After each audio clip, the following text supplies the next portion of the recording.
Parents of Reddit, what is the most dark cling thing your children have said? My daughter and I were playing at the park when she told me she wants to burn bodies when she's older. Little creeped but okay. Turns out her granddad told me about the mortuary across the street and she saw the smoke billowing out. She still wants to cremate people. 60% of my graduating class in mortuary school were female, and the rate of cremation is going up steadily. Job security will be pretty good. When my niece was 3, she covered up my head with a blanket and held it down. I moved my head out where I could see her. She said, "You can't come out," and smothered me again. I laughed and said why. She gritted her teeth and angrily said, "Because I don't want you to." Run, bro. I can't remember if she was 3 or 4, but our little daughter's voice peeped up from the backseat one morning. "Dad, do babies bathe in blood?" Sweet mother, send your child into the for the sins of the unworthy must be baptized in blood and fear. My then 3 years old daughter walked downstairs in the morning and said, "Look what I can do," and she crossed her eyes. I asked her how she learned to do that and she said, "The boy taught me at night." Me, what boy? Her, the boy with the glasses. He did this and she held her finger up and zoomed it to her nose and crossed her eyes. She said he laughed and laughed. Not too scary, right? Only, that's how my brother taught me to cross my eyes when I was 5 years old. He died when I was 7 years old. That's really sweet. My young daughter said she made a new friend. Her mother and I are like, "Cool hun, what's her name?" "It's Casey Jr." So then we ask when we can invite her over to play. My kid says we can't, cause she's dead. Later that night, after putting my daughter to bed, I hear laughter and talking coming from her room. I go to investigate. As I get to the door, I hear my daughter say, "No, Casey, stop tickling me," amidst bouts of giggles. I walk into the room quickly, not knowing what to expect. There is just my daughter in the room, nothing else. Officially creeped out.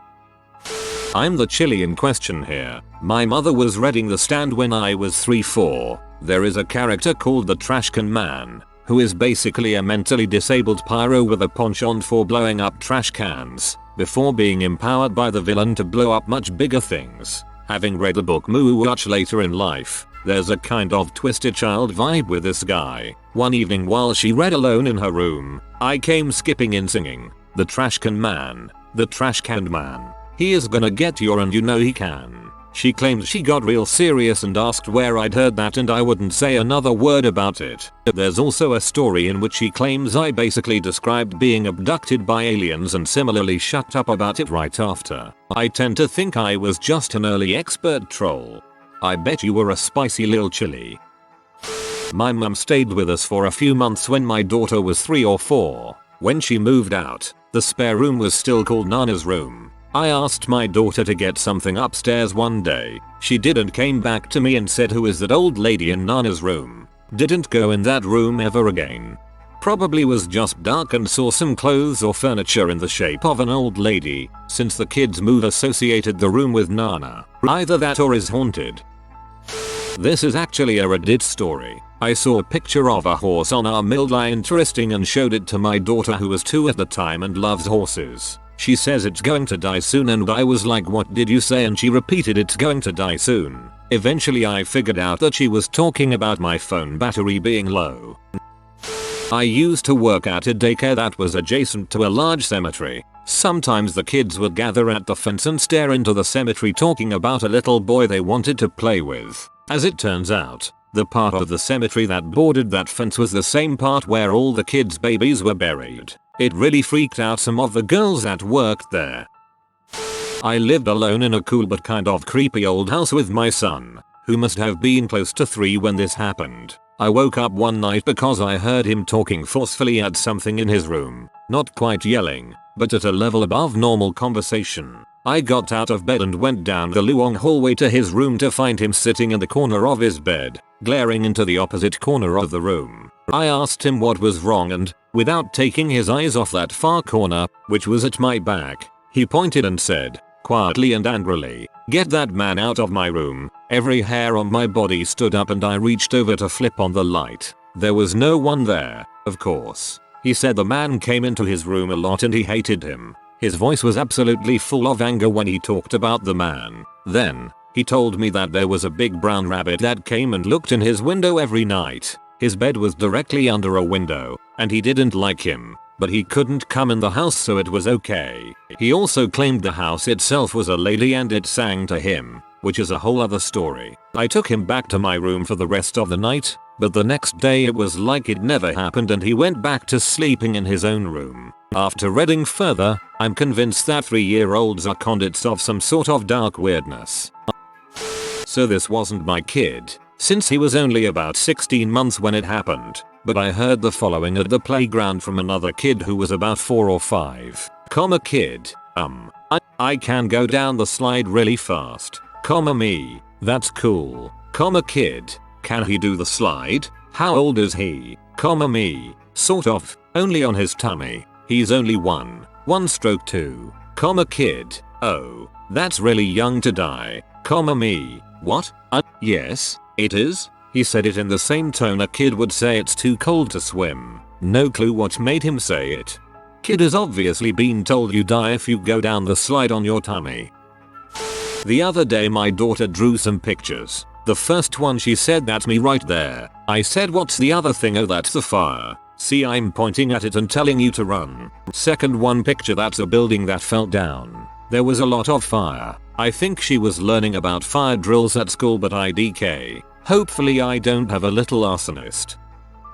When we moved into our previous house, she ran up to me crying and incredibly scared. She looked at me and said, "Mama, I don't want to go in there. It's really dark and scary." Me, "What are you talking about? It's okay. All of the lights are on." Daughter, "No mom, it's dark in there. I'm scared. They said they were going to take me." Me, "What are you talking about? Who's going to take you?"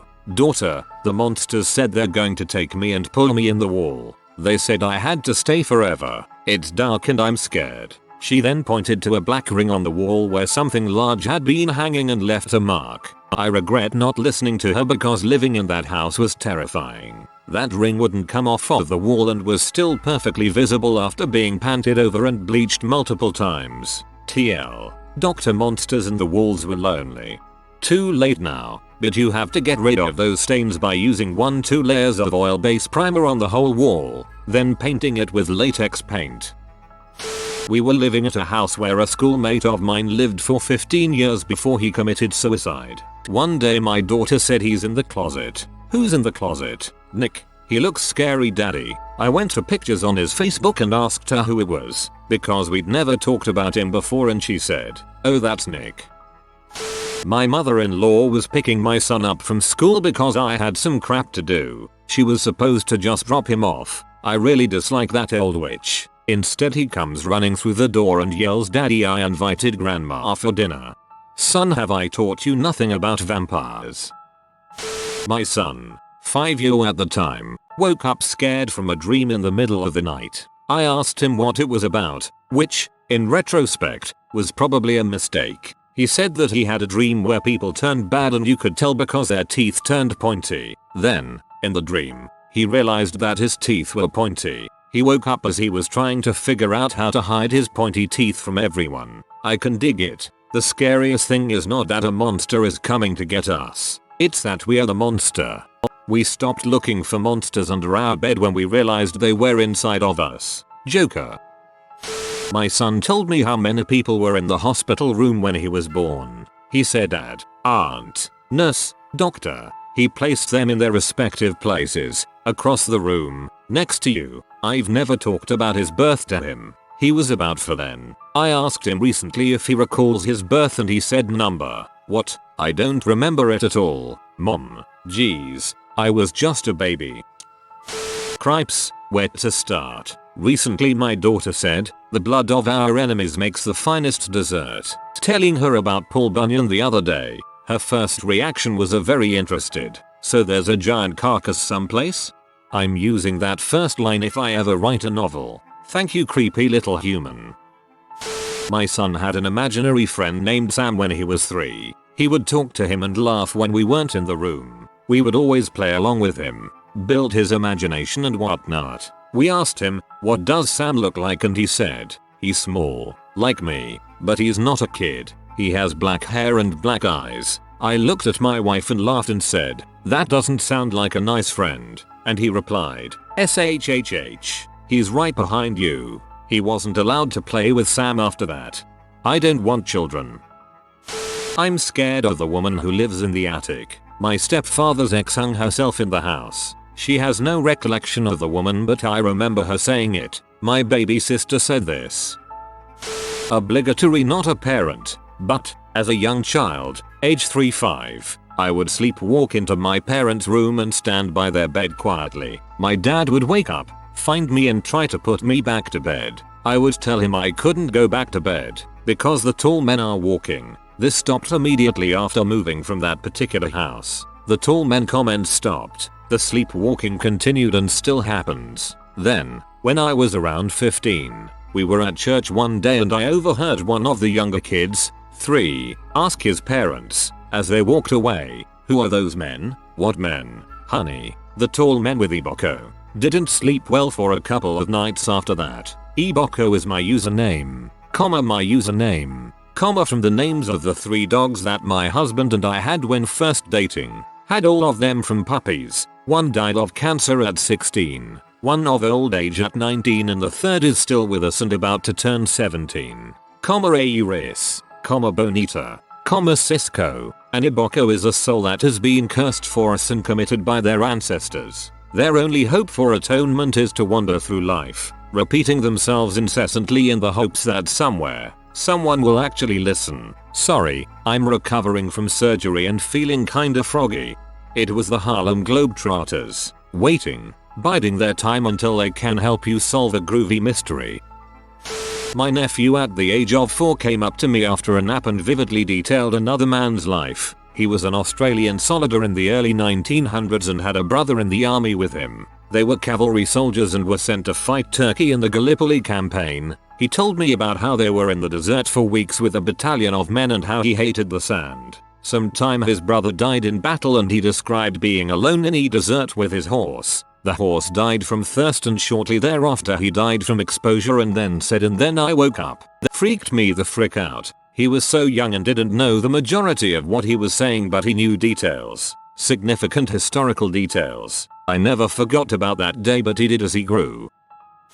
Not so much something said as I wasn't around for most of it, but when my niece was 2-3 she had an imaginary friend named Christopher. Okay, cool, normal imaginary friend stuff. We had to leave a seat at the table for him sometimes or sit in a different chair because Chris was in the one you were about to sit in. She eventually told us that he was actually a ghost and a soldier. We later found out he was from the Civil War and would protect her from the bad spirits. See, Chris usually had to stay at her house because it was close to where he died. So sometimes when she was at other places, like my parents' house, the bad spirits would attack her, which generally looked like her screaming, crying, and cowering in fear. I witnessed this once, and it was very different from the fake crying that toddlers do. It would only last a few minutes until Chris would show up and fight them off. She apparently also always asked to go home after, since Chris couldn't stay away from home very long and she was afraid they'd come back once he left. Over the 2 years or so he was around, she would talk about all kinds of stuff about him and Civil War soldiers that she otherwise should not have known.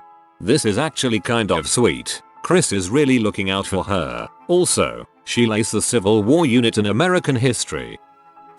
Not necessarily creepy, but about 2 years ago my aunt passed away very suddenly, leaving behind 5 kids, the youngest of which was about 4 at the time. We were at their house cleaning out their mom's stuff and she was sitting on the porch swing out front. Nobody could tell if she understood what was going on, but then she turned to me and said really quietly, "My mommy died yesterday, but that's okay, because I've already seen her lots of times this morning." It was kind of freaky but also comforting. Before I left on a business, my 2-year-old son told me I was getting on a scary plane and it was going to crash into a house. I have to admit I thought about it quite a few times before the flight. When my son was 3 he would often talk about events and people that happened before. Before what I never found out, but he would often talk about someone called John whose clothes were all ripped and a baby. Apparently John looked after this baby when its parents died, and sometime later my son ended up living with both of them. I'd ask questions but it usually just made him upset. I asked why John's clothes were ripped and he said it was because he works hard all day. I asked him what work John did and he said he made boxes sometimes. What kind of boxes I asked he said they were blue ash. At the time I had no idea what blue ash was so I googled it and it turns out it's a tree only found in the Midwestern states in the US. We're from the UK. I'd never heard of this tree before and I'm sure my son hadn't either. That creeped me out a bit. He's 5 soon and still gets upset if I mention John and the baby. Once he shouted at me that he never wants to talk about it again. He was also afraid of knives from a really young age. He'd freak out whenever he saw one. For the record, I don't really believe in past lives but I think it's pretty neat to think about. I don't know if I came out with similar stuff as a child but I did have a very strange dream that I think complements my son's stories. When he was only a few days old I dreamt that both of us were on a farm. I don't know how I knew the person I was with was my son as he was a boy aged around 10. Strangely, although not strange to me in the dream, I was also a young boy, maybe 4 or 5. We were brothers and we were standing in a barn during a thunderstorm. I was scared and holding his hand. We were wearing very raggedy clothes too. Spooky. Boxes sometimes. Common uses. Flooring. Millwork. Boxes, crates. Baseball bats, and other turned objects such as tool handles. Inexpensive and easily worked. It was often used to make inexpensive coffins. This one actually just happened with my 4-year-old a week or so ago. I woke up to her laying in the hallway whimpering and crying while still asleep. I woke her up to put her back to bed and asked if she had a bad dream. Barely awake she said number. I remembered. Before I was born here I was a really bad dog and they made me go to sleep. And then started crying and saying she didn't want to remember it. When I asked the next morning she said the same thing and got visibly upset again. I even have audio of her starting to tell me the story, getting upset, then changing the topic. Deliver that audio.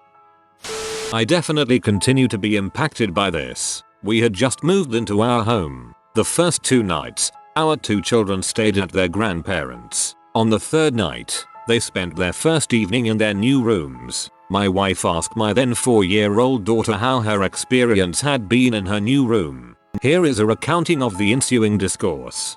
Daughter, it was pretty cool, except for the man in my room. Wife, you mean daddy, right? D, no, he was a bad man, a strange man. W, what do you mean? D, you know, he kind of had a skeleton face. He was a Hoboken. He kept asking me weird questions. It was so funny the way he was dancing. No issues in her room since, and that was 4 years ago, but I surely spent some time talking to no one in her room as a result of that unexpected exchange. I had to share a room with my 4-year-old for a few weeks. Mummy, when you were sleeping, I woke up and there was a ghost with no face standing over you touching your arm. It was taking your dreams out of your body with its mouth. Reminds me of the Dementors from Harry Potter, but he's never watched it. My fiancé works morning shifts and I work evening shifts, so we don't have to pay for daycare. Usually when I get home from work around 11, everyone, we have a 2 and 3-year-old, is already in bed, so I walk in the front door, take off my shoes, put away the groceries I bought, normal everyday stuff, go to walk up the stairs and my 3-year-old daughter is standing on the landing, in the dark, just pointing at me. I screamed so loud, I woke everyone up, scared the crap out of me. Needless to say, I'm constantly on alert now for any creepy butt kids lurking in the shadows. When I was in 2nd grade, so 7 I think, my teacher asked us what we would want to do later in life. I told them I'd commit suicide. There's a lake over there. Kids used to sleep underwater forever there. Okay. After a little bit of research, I discovered there was a lake roughly in the direction she pointed it. Nope. Not a parent, but when I was 4 years old my dad's father passed away from bladder and lung cancer. It was really tough on my parents as they were taking care of him at home in his last months. The day after his funeral we sit down to breakfast and little 4-year-old me says, "I saw grandpa last night and he told me to tell you not to worry anymore, he's happy." My parents were completely taken aback by it. I did the same thing the following morning and then never mentioned anything ever again. I asked my dad about it today and he said that up until that day I had never told my parents about dreams I had. He said that it was a huge comfort to him to hear me say that as I was far too young to make anything like that up and was not known to make up stories. TLDR. My grandfather came to me in a dream to let my parents know he was okay. Me, age 3. Where did the little girl go? Mum, glancing around the otherwise empty house. What little girl? Me, pointing up the stairs. The little girl who was crying. She didn't help with household chores, so she's gone now. We moved to a new house this summer in a cul-de-sac with deep woods surrounding it. I often go with my 4-year-old son in those woods to walk our dog. After a few times, my son said that this cloud person was acting silly. I asked what cloud person and he pointed to a direction and said him. I obviously didn't see anything. I didn't bother, figured he's a child with a great imagination. We go back couple of days after and he says that the same character is not being nice. I asked him why and he said he told me if I come back here, he will cut me in half from head to toe with a big knife so blood can come out. Keep in my mind, we are very strict with what our sons watch cartoon wise. He will watch Dora, Paw Patrol and things of that nature, so I have no idea where that came from. Regardless, it kind of creeped me out because he kept explaining in details how that person was acting when we got there. I went back with my mother and didn't say a thing about it and she just said she has weird vibes and wanted to leave. We never really followed up on it, just didn't go back and he didn't mention it again. Sorry if my English isn't perfect. We were at a family reunion and my 5-year-old niece was playing with my 3-year-old daughter. My niece said she didn't want to be here. I asked why she didn't want to spend time with her family. She replied, "That's not my real family. My real mom died. I seen the video of it." Another time she was over to my house and my father came to see my daughter at the same time. My dad took them both outside to play. When he came in, he told me that my niece said, "Do you want to play stab? It's where we stab each other with sticks and whoever dies first off is the loser." That's what happens when you allow your child to watch horror movies at a very young age. My mom always tells us the time when she was reading my sister a bedtime story. My sister looks at her and interrupts saying, "Do you remember when I was the mommy and you were the child?" Her mother died when she was 19. I'm a kindergarten teacher. One of my kids told me I was going to have a little brother, but my mom killed him while he was still in her tummy by working too hard. That's screwed up because it makes you wonder if the kid heard an adult saying that behind the mother's back. My less than 3-year-old's dad speaks only German to her, and one of their favorite games is him saying was "Kann ich essen? Baby Speck zum Frühstück. What to eat? Baby bacon for breakfast." And then nom-nomming her belly while she laughs hysterically. He's been doing this since she was born. One day while I was changing her, she pointed down to her belly genital region and said, "Eat it." I had a mini heart attack and started frantically questioning her, fearing the worst. After a minute of her confused and disappointed face, I realized she was also saying "baby speck" and "frühstück" and just wanted me to play the game. She has been a little delayed with super intelligible speech, which is apparently common in multilingual households, so it took me minutes to hear the German parts. But it's always cool to realize that she is picking up the languages at least well enough to know the English translations. If you are new to the channel, you can subscribe. I publish new videos every day. Until then, check another video.